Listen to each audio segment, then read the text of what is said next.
Hello, I'm Irene Buck, and I'm here to talk with you again today for Westport Community Television. And today I am pleased to introduce Rene Kochman, who is with me, a member of the Cable Advisory Committee. We have a lot going on with this committee this year. So first and foremost, I want to say welcome. Thank you. And it's a pleasure to be here. And I want to talk to you about Westport. Have you always lived in Westport?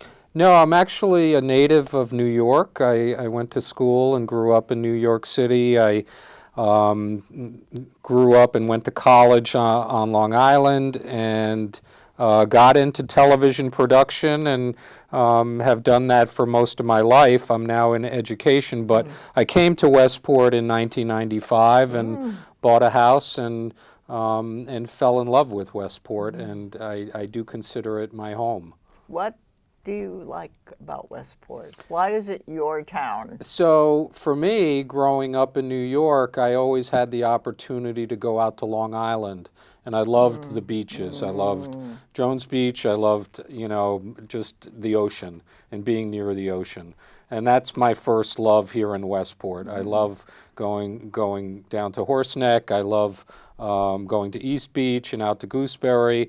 And I love the climate. And it seems when you drive past Hicksbridge Road, the sun just opens up, and it's just a completely different world. It's amazing. Yeah. When I drive home some nights, I just can't believe how bright it is. And we're heading into evening, and at night the stars come out, and it's just spectacular. I'm very much in love with Westport. Well, people we've been talking to lately on this little program that we're doing really do have a deep love for Westport and as a place they want to be, and they're also engaged, and you're very engaged aside from your professional work in what we've been doing with the Cable Advisory, which is the committee that oversees how cable is sent out or used by the town. And the big issue we've had this year is the license renewal. We need to be talking about that. So would you share what you've done, because you've been in a real lead position, to make this en route? It's happening. Sure, and I appreciate the opportunity because for me, I actually began my career in cable TV.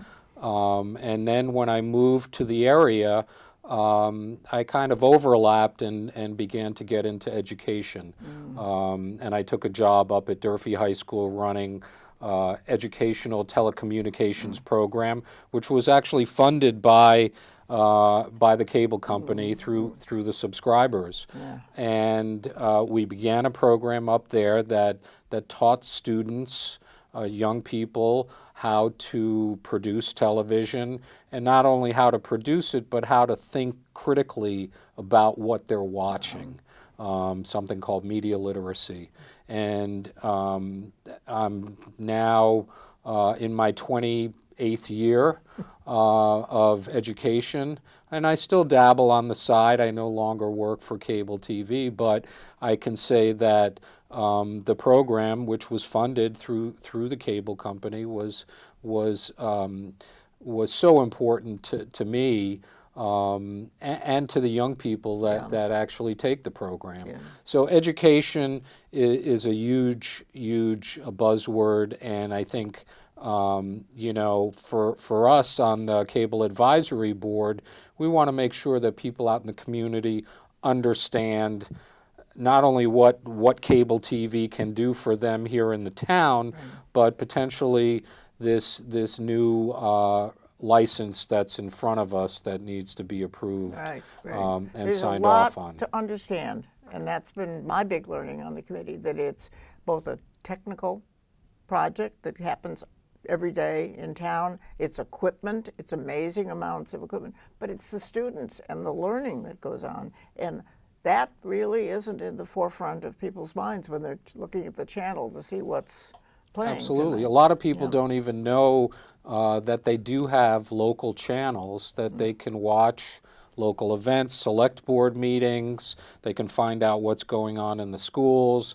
They can watch football games or baseball games or soccer games. They can watch performances from their high schools, as well as people have the opportunity to produce their own programming if they wish.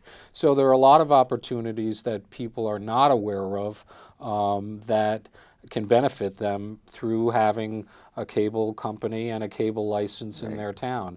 And I think one of the things that we've seen as we've worked on this renewal for the cable license is that we want to make sure that community television is supported, that we can support the young people that are learning about television, that we can support the programming that's being done by the town.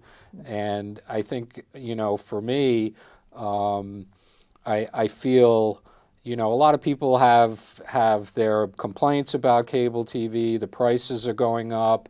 They say that the customer service is not very good. I can tell you that from my experience, and I was born in 1960. Everything has gone up. Prices for everything have increased, and certainly over the last couple of years with COVID, it seems and you could probably agree, life just has become so much more complicated, expensive to do anything, and that's the reality of the world that we live in. It's hard to be real because I was born a long time before 1960, and I remember amounts and numbers and costs of things that are so you can't even imagine something costing under $1 anymore. Sure. And you can't imagine the price. And most conversations that people have is that amazement about how high a house is selling for, or what the cost of a car is, or the price of gasoline, the things that they feel they have to do. But when you come to local cable or community TV, without understanding that it's really an important tool for communication, I think COVID really helped us all. We were locked in the house, and we wanted to know what was going on because the town government was continuing, school was trying to get information out. People could see that having this right in your house information was really critical. Now, the other question that I get is, why are we just going after Charter? Why is Charter the only one we're talking to? And that goes back to the original contract that was made with Charter. They were the only ones interested in Westport, is my understanding. Yeah, and that's true of a lot of smaller cities and towns, that the cost for creating a cable network and stringing cables to all of the homes is not cost effective for other companies to come in and compete. And I think that's the reality. The other thing that I think, people have this perception, and you and I remember when television used to be free, right? You'd turn on and you'd get your rabbit ears and you'd tune in to whatever came on, and it would be fuzzy or whatever.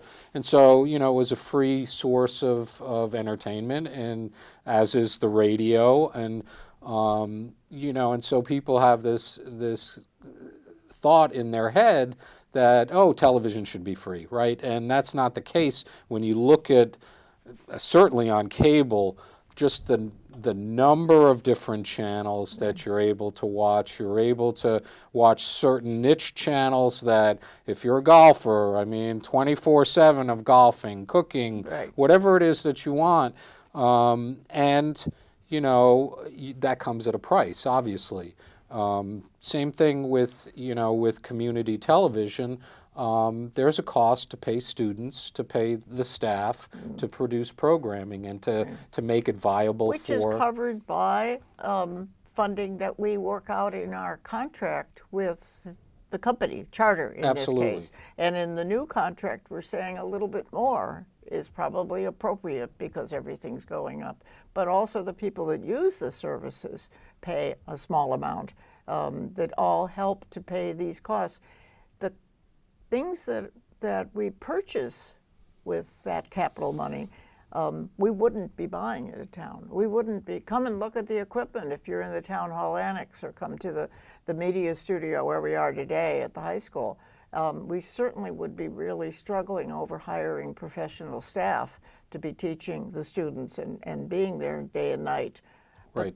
And I do think that, creating a safer environment, making people in the town aware of what's going on in their town, I think that's all, it's to their benefit that they do have community television. I mean, that's the reality. You can certainly learn from it, and we've talked at the committee meetings about potential programs and shows that would make people aware of the things that are going on in their town, and at least educate them. We have beautiful wildlife. We have beautiful shoreline.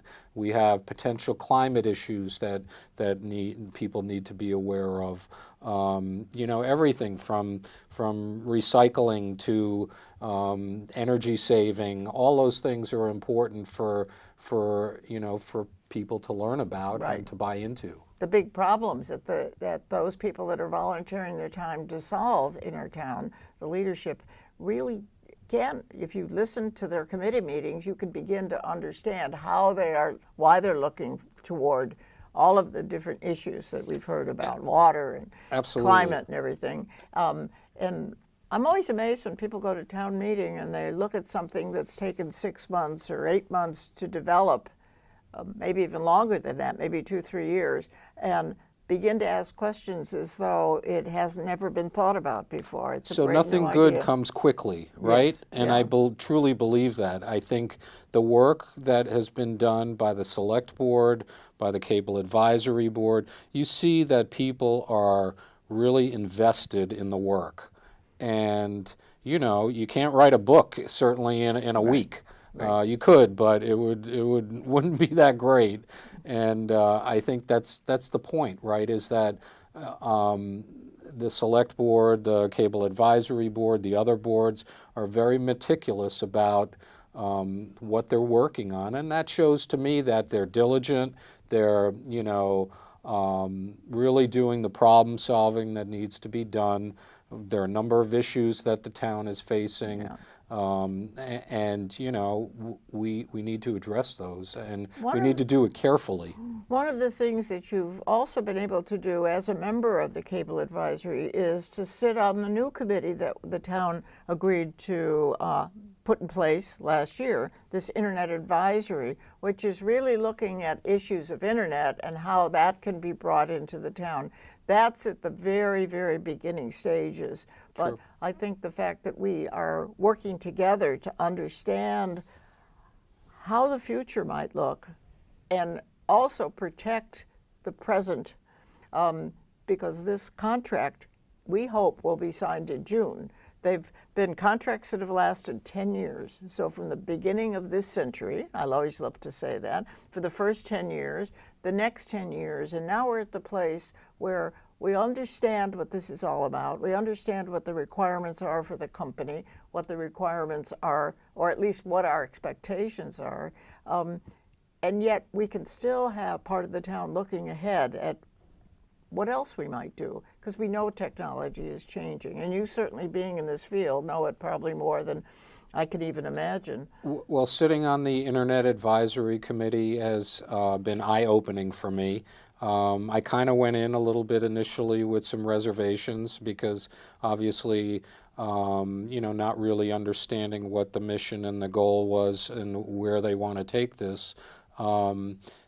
Basically what they're doing, and some of the people from Town Hall are leading the charge, is to create a fiber network that can overlap potentially what Charter has right now and connect to the homes and be able to offer services that might mirror internet at least. And I think part of what I see with being on that committee is that there are two ways we need to look at this. I think we obviously need to look 10 years out from now, and we need to kind of at least envision what we would like to see from the infrastructure in Westport 10 years from now. And I see it maybe being a dual path, that, that internet services are provided either through the town or through a third party. Who knows what the future of cable TV is going to look like, but I do think it's important that the community programming aspect of what we do with community TV here in Westport is on solid ground. That's one of the main reasons why I came aboard on the Cable Advisory Committee. Yeah. I want to make sure that the students don't lose out of their potential program here at the high school. I want to make sure that the community programming from the town that's originated, that continues. I think it's vital. If you speak to anyone on the select board, anyone at town hall, they will tell you that's how they communicate to the town. Yeah, right. That's how they get the word out. Yeah, and I think the awareness, especially since people were locked in their house and all the things that had to change with COVID being everywhere, really has made that clear that we really need this avenue of communication.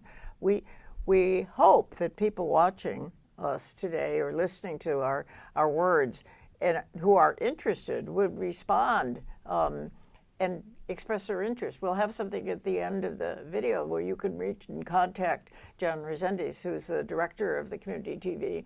But if you'd like to find out what we're doing, if you'd like to be involved with the Cable Advisory, please reach out and contact us, because we welcome your interest. We're talking about the future, and Absolutely. We want people, if it's not the person watching today, maybe it's a son or grandson, we want you to respond to us. And we also want you to pay attention to April 12th. It's the day after our town elections, but it will be a public hearing about the renewal license that's been submitted and will be in negotiations. You want to talk more about that? You've been helping us get prepared. Yeah, we have. We've actually put together a document that is a proposal that we hope will serve as the template for the new license. We realize that some subscribers and some individuals may have complaints about cable TV. Obviously, we hope you can bring some of those complaints to the public hearing on the 12th.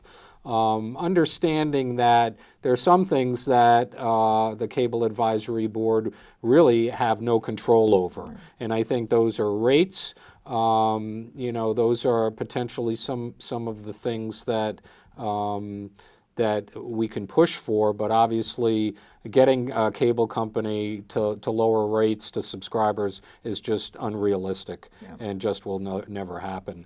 We want to make sure if there are customer service issues, that those I think are important to bring to the table. I know I was on the phone today with Charter and was able to resolve one of my issues very quickly, and did not have any issues getting through. I got through right away to a technician, and they've been very responsive to me. And one of our members has really a lot of good words to say about upgrading your technical capacity and having technicians come to your house and work with you. So we will have information. As you've said, we're not going to solve every problem that people might bring, but we do have a complaint form you can fill out. We'll make sure that it gets to Charter. We want you to come April 12th, 6 p.m. to the Town Hall Annex, so that you can at least have a chance to hear what's been worked on, what's proposed, and we have an attorney working on behalf of the Select Board. They're the authority on all of this, to put something together sooner rather than later, right? Sure. And the last thing I'd really like to say about this is, it may come across as this is like a big sales pitch, right? And and the last thing I want to do from my perspective is say, oh yeah, this has to be done or whatever. I mean, it's nothing in life is perfect, right? So what we want to try to do is support the things that matter. And I think that's my take on this. I think we can use the cable license and the extended license to fund a very important program at the high school, which teaches young people the rights and wrongs about television and social media, and how to produce, how to think on their feet, how to write creatively, how to do public speaking. All of those things are taught through the program at the high school, which I think are invaluable. Absolutely. We have students that have graduated and gone on to do any number of things, in other industries, not just in television. So that's important. And then the other thing is the community program that originates out of the town hall and the town hall annex. Those are the shows that that really are designed to inform townspeople of really what's going on in their town and how important those particular things are. So those are the two things that's my take on it. Yeah. I believe in those things. I believe in supporting them, and I think I hope that that people come out. And we'd also like to hear from people who are in support of this. I think that's important too. If you're in support of community television, if you're in support of town government and what they're trying to accomplish through community television, I think the 12th is a good opportunity to hear from you as well. Absolutely. It's always nice to hear people that are paying attention to what's going on. It is your town. It's my town. It's our town. And by getting involved and paying attention and also bringing your thoughts and comments, it becomes much more of a town for all of us. So thank you so much. April 12th is the date, 6 o'clock, and the Town Hall Annex is the location. If you have any questions, there'll be a contact information at the tail end of this. Thanks again. Thank you.